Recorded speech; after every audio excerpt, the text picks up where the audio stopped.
Hello student, JEE mains 2025 में 7 अप्रैल को second shift में क्वेश्चन आया था।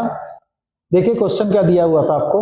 एक फंक्शन डिफाइंड है R2R और पॉलिनोमियल 4 डिग्री का आपको गिवन है और इसकी extreme value at x equal to 4 and x equal to 5 पे है। तो x इक्वल टू 4 और x इक्वल टू 5 पे अगर एक्सट्रीमम वैल्यू है तो इसका मतलब है x माइनस 4 और x माइनस 5 मेरे डेरिवेटिव के फैक्टर्स होंगे। अब चूंकि fx 4 डिग्री की पॉलिनोमियल है तो स्वाभाविक सी बात है f prime x cubic equation होगा। तो मैंने एक लीनियर एक्सप्रेशन ले लिया ax प्लस बी, इसको सॉल्व किया तो f प्राइम x की वैल्यू हमारी आ गई और इसको जब मैं इंटीग्रेट करूंगा तो this integration comes out to be this one.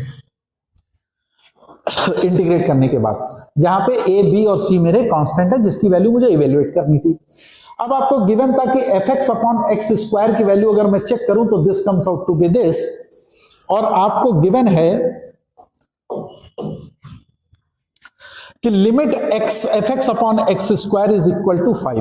तो इसमें अब देखिए इसकी लिमिट मेरी एग्जिस्ट तब करेगी कि जो मेरे टर्म्स अनडिफाइंड हो रहे हैं वो जीरो होने चाहिए। तो यहां से b और c की वैल्यू जीरो होनी चाहिए। अब जब x की वैल्यू मैं जीरो पुट करूंगा तो ये दोनों टर्म्स बच्चों जीरो हो जाएंगे। तो 20a माइनस 9b अपॉन 2 ये वैल्यू मेरे को किसकी वैल्यू देगा? लिमिट की वैल्यू देगा।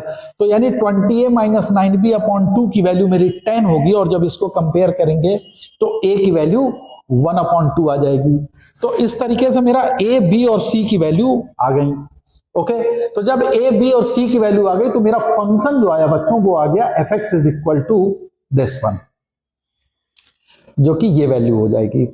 अब आपसे क्वेश्चन में पूछा गया था f ऑफ 2 की वैल्यू, तो f ऑफ 2 की वैल्यू जब आप कैलकुलेट करेंगे तो this comes out to be 10। तो आई थिंक ये सोल्यूशन आपको समझ में आया होगा। तो इसी तरह से मेरे वीडियोस को देखते रहिए और मेरे चैनल को सब्सक्राइब करिए। Thank you.